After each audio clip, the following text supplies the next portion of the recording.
everybody.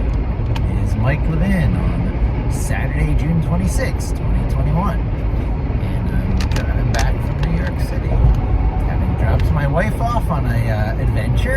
And interesting timing in that last video that I put out today, where I talked about the UAP task force report. I also talked a little bit about sort of the two viewpoints, worldviews, templates for living that are represented by Alice's Adventures in Wonderland versus The Wizard of Oz, Alice and Dorothy.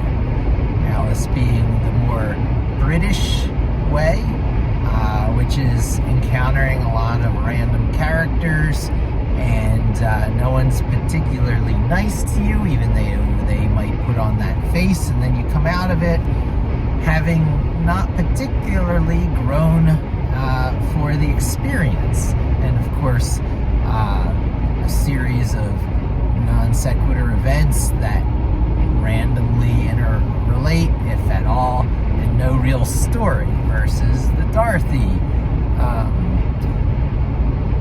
experience, which is connecting with friends, having a story arc, and having grown as a character coming out of it. Little known fact, it's not written off as a dream in the written books. By the time you get up to the end of the series, everyone has grown and changed and result at a very different state than they started out initially as characters.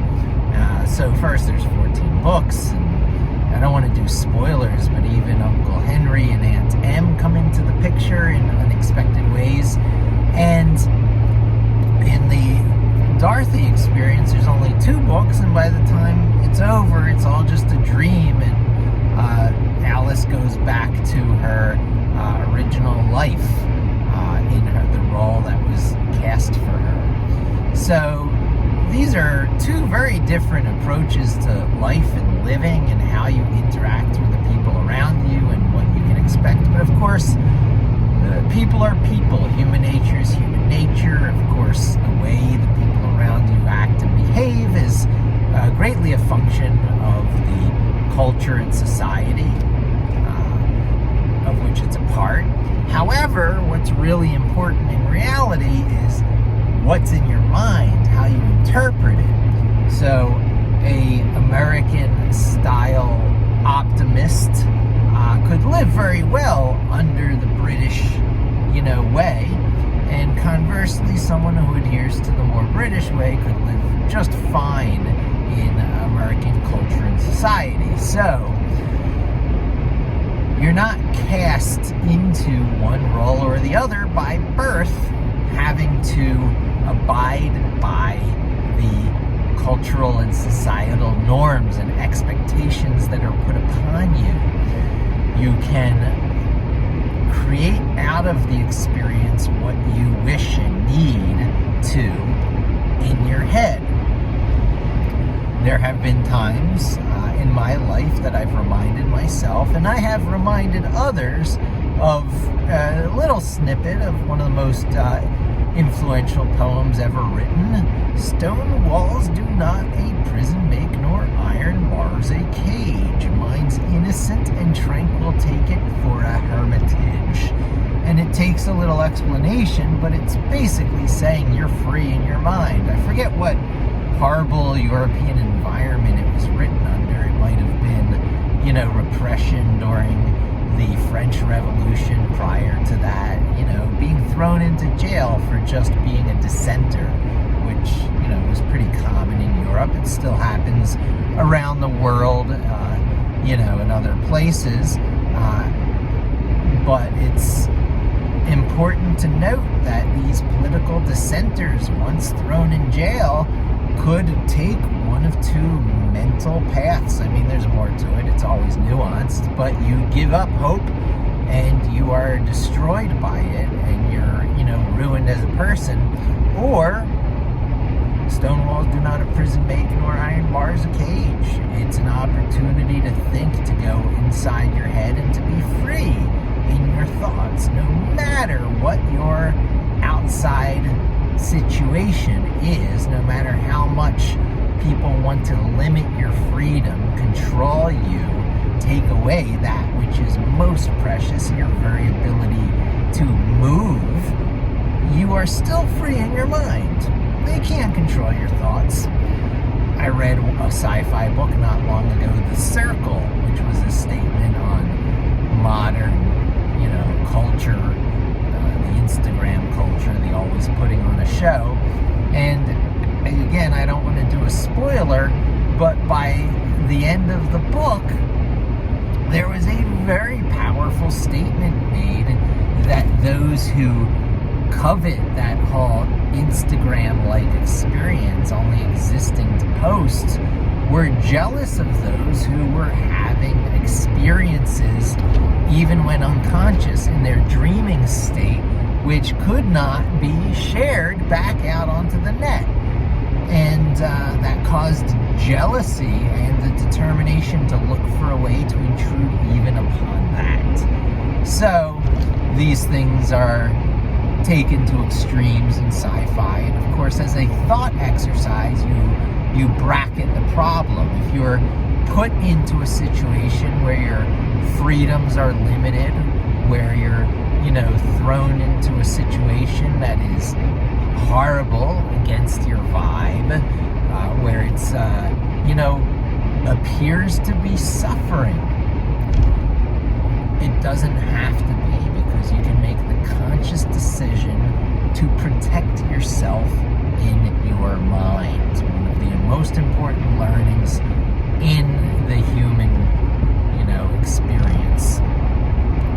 People can't make you think things you don't want to think, or at least they can't make you internalize their truths if you don't want to internalize their truths. They might think they're doing it to you, but you can just play along and placate them.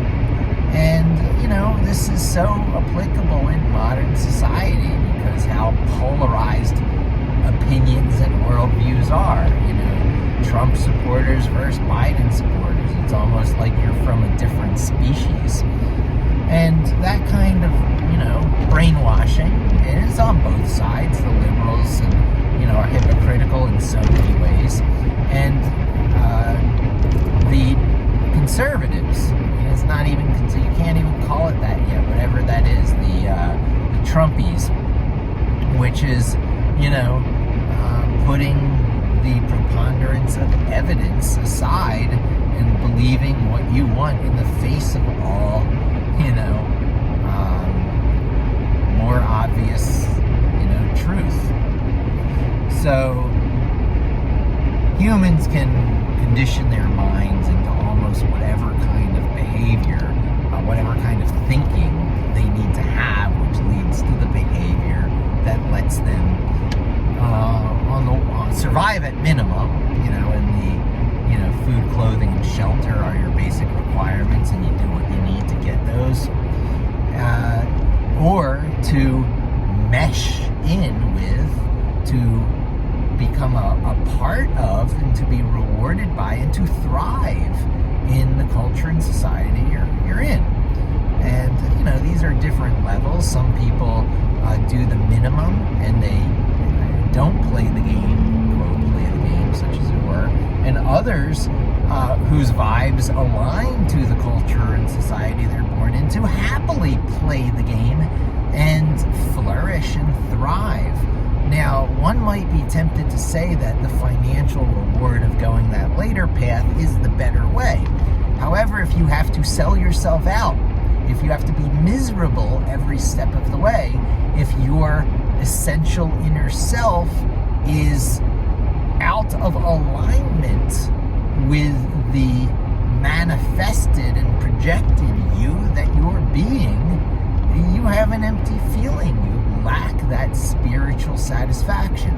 That's why so many people become introverts and they turn inward and they do reading and they draw energy from aloneness and they renew their energy from taking time to just whatever, do their grounding, recalibrate.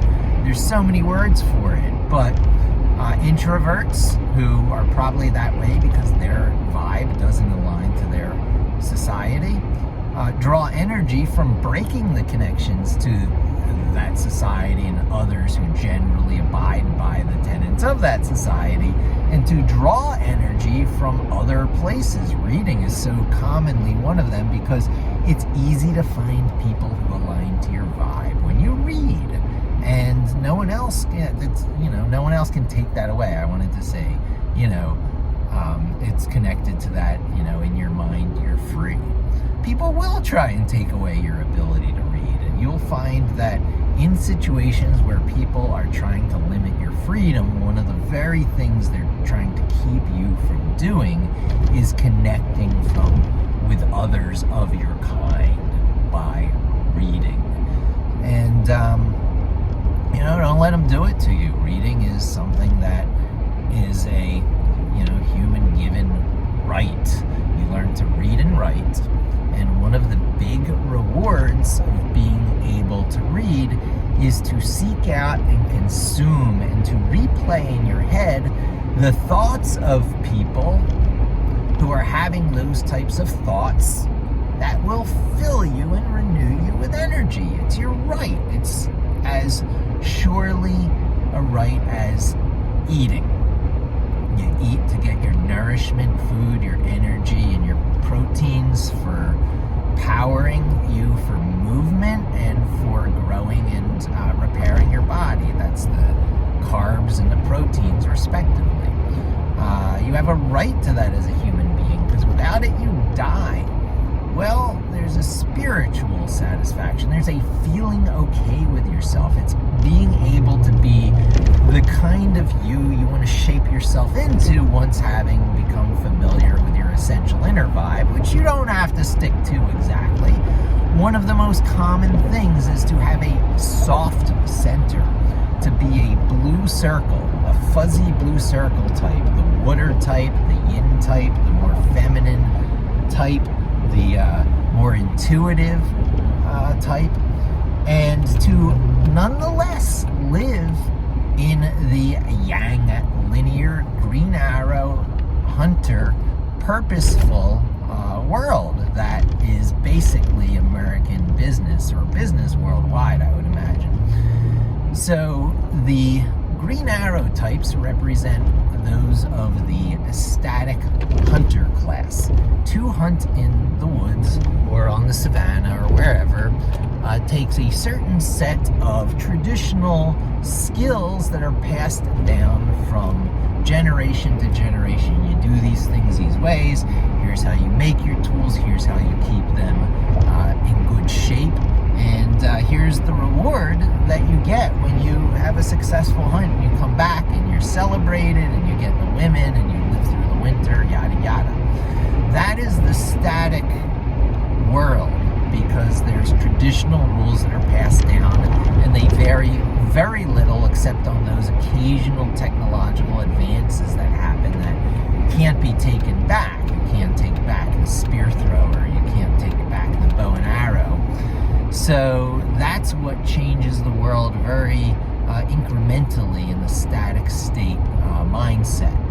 Very British, by the way, even though they went to agriculture, especially given their island existence, the agriculture was turned into a similar such game with parcels of land and government and the serf system and kingdom, So established very clear rules. Everyone is coerced to abide by those rules, and if you're off the beaten track at all, you could be forced into chemotherapy to repress your natural self and commit suicide with the poison chemicals you have sitting around, as Alan Turing did, most likely. We don't know for sure it's suicide, but he was forced into chemical, therapy for his gayness, because that was considered a national security risk, because he was carrying the secret that the Brits invented computers to break the German Enigma code. And so there you have a very good example that ties in with the stuff I was talking about in the last video. How does one keep secrets? Well, not easily, and not for a very long period of time, but if you happen to be British, at any expense and for a longer period of time than one would normally think. And so,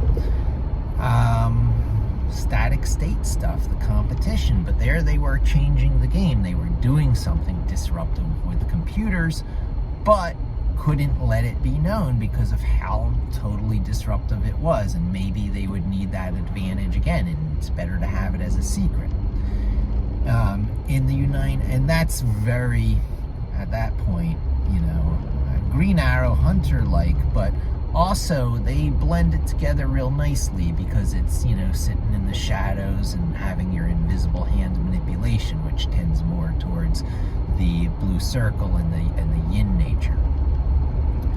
Contrast that with Americans, almost completely Green Arrow, lacking that other subtlety side that the Brits have.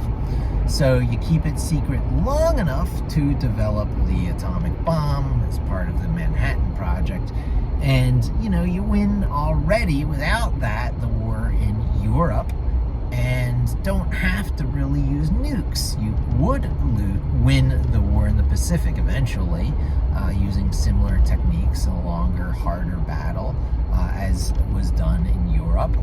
But you can end it fast with a bang if you just let the cat out of the bag with your secrets. Show them your secret weapon. So whereas the Brits were able to keep the development of computers a secret for so long, and the fact that they did it first and that they broke the German codes, and this is how they did it, and this is who did it, the declassification of the information. Americans just were impatient. We've got a big gun and we want to use it. So Truman green-lighted that. FDR green-lighted the Manhattan Project, the development of the bomb, and Truman, who came after, because FDR died and he wasn't in office by election, it was because of vice president and all that. So you have a very different personality type, because by this time the president and vice president were not always similar types. They were not particularly friends or same political philosophy. So someone very different than the old school royalty, the closest thing we had to royalty in that time, and the Roosevelts, because he was related to Teddy Roosevelt, who got in through a loophole as well. So they were privileged already, a privileged family, but Teddy Roosevelt wasn't the kind who would have been elected in because saner minds would have prevailed. But he got in through some loophole. Maybe I'll do a video on it. But he had a very successful presidency. Speak quietly, carry a big stick, being engaged in global politics. And FDR, Franklin Delano Roosevelt, followed in his footsteps as a sort of royalty, being in a Roosevelt from the same family, and having, proactive, foreign relation policies, getting involved, being global police. Eventually, he believed in getting involved in the war. It took Pearl Harbor for it to happen, but it's what he wanted. And then he died, polio, I believe, and Harry Truman, took his place, and Truman was about the most opposite, as different as Nixon was from John F. Kennedy, Truman was from FDR. And it was in his hands whether to use this secret weapon that was developed and win the war in the Pacific fast, and he decided to do it. He dropped 2, and it had the intended effect. However, it very much illustrates the more, water. I'm tempted to say Earth because of Blue Earth, but I mean it not in the sense of like Avatar Earth elemental power, which is the rocks coming out of the ground. I mean it as in Earth, the blue round planet, the misty clouds. That is intuitively a part of us. We evolved from this, and even though we couldn't look back and see Earth from our vantage point, there was a point where we did when we got to outer space and looked back, and it reinforced the fact of this, water sign stuff. There's a very motherly Gaia Earth,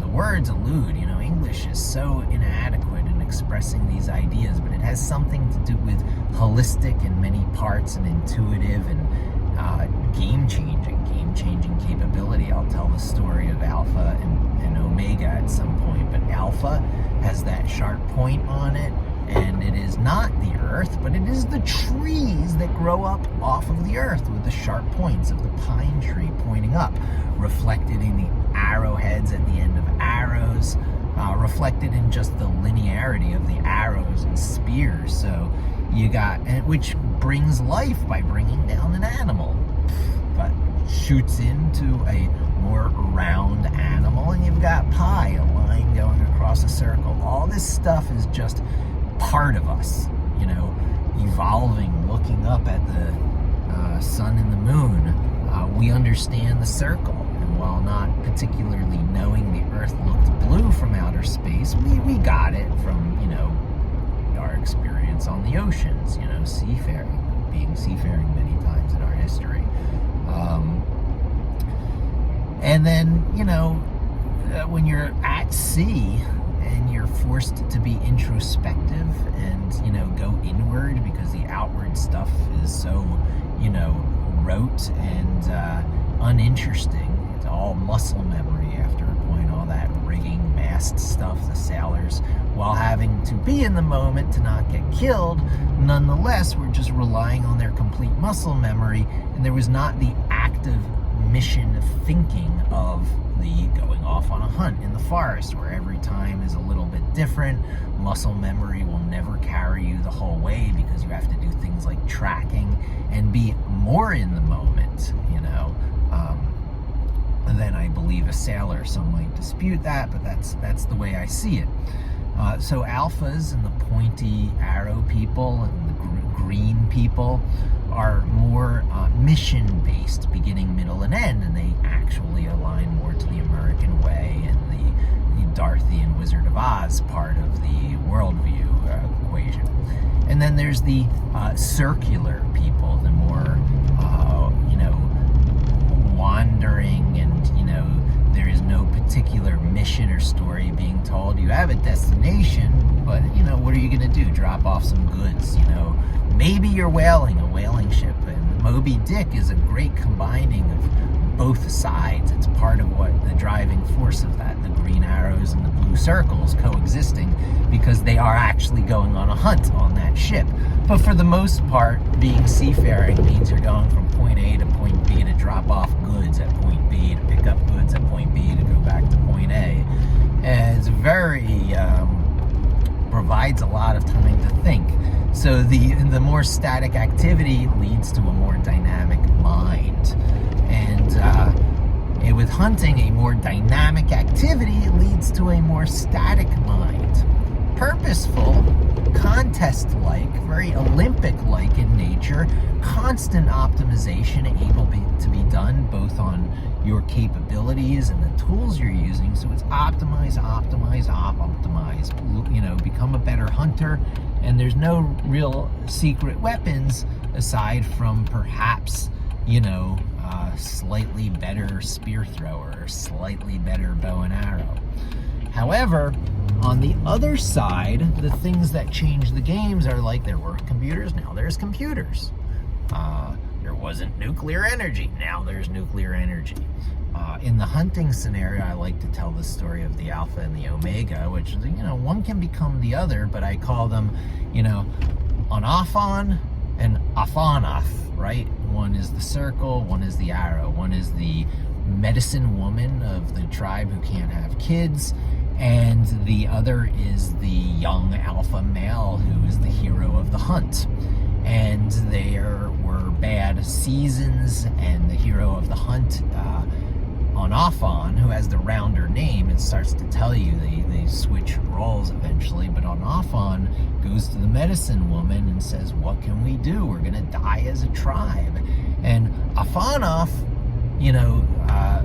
looks at him and says, how during this season when we're in this location there are the cliffs? And he's like, yes, she's like, drive them off the cliffs. Bam! Game changer. Their world will never be the same. They went from hunters who could get killed chasing a mastodon or whatever it was in those times to people who would work as a team and make loud noise and corner off the herd and drive large amounts of them over the cliff, and bam, there's all your meat for the winter, and you never even jeopardize the life of a single hunter. And on can bring this message of the medicine woman to the tribe and sell it and become a hero of another sort, and the game changes and it recalibrates. The reality has changed, so even the most green arrows of green arrows, often after a great deal of resistance, because there's a lot invested into those optimization of static states. Some of them only change their ways kicking and screaming. Some never do. They have to die before they let the reality of the new age overtake them. It doesn't, because they're dead. But the new generation growing up will certainly be more open-minded to embracing the new ways. And we see that happening with computer processors right now. ARM1, Intel knows it. They're shopping around for ARM-like technology. Reduced instruction. It's not really risk-averse CISC. I know I simplify it to that. But what it is when the computer's not being used, the power is not being consumed. There are certain architectures that keep the consumption of power at a ridiculous high level, even when the computer's not being used. That's why the ARM architecture from Transsexual in England is so popular on the mobile platform. Used way back when in the joke of a product from Apple called the Newton, under John Scully, the ex-Pepsi CEO, who, despite having screwed so much up for Apple, didn't start Apple's investment in the ARM platform, which Steve Jobs and now Tim Cook and all were able to benefit from. So they intuitively aligned themselves, or at least hedged their bets by betting on a radically different technology and approach that paid off super big time. And they were able to adapt to the changing world. In fact, leading it. They were the on-off-on, taking the message of off-on-off, more like Stephen Wolfram of Wolfram Alpha, who were the real, hunters out doing the work. Not hunters, not green. The ones who had the revelation of drive them off the cliff. Wolfram Alpha is the one who's like, or Stephen Wolfram is like the equivalent of drive them off the cliff was base it on Unix. Get rid of the proprietary underpinnings of, the Macintosh operating system and, make it OS X. They went full circle. They're back to calling it Mac OS, but it's still, drive them off the cliff was switching to Unix underneath, and the rest of the world came in line and supporting Linux, and now Microsoft, I don't want to make this too much about the technology, but you get the picture. There are two approaches to life and worldviews. There's many more than that, but the ones that I'm mostly interested are the British Alice in Wonderland ways and the American Dorothy in Oz ways. And they loosely align to the British farmer agricultural change the world on them, but don't even let them know they're doing it. Act like a green arrow. Make everyone fall in line like a green arrow. Make a static state game that everyone must abide by with their green lawns and their, rules of, ascension and royalty or whatever that is.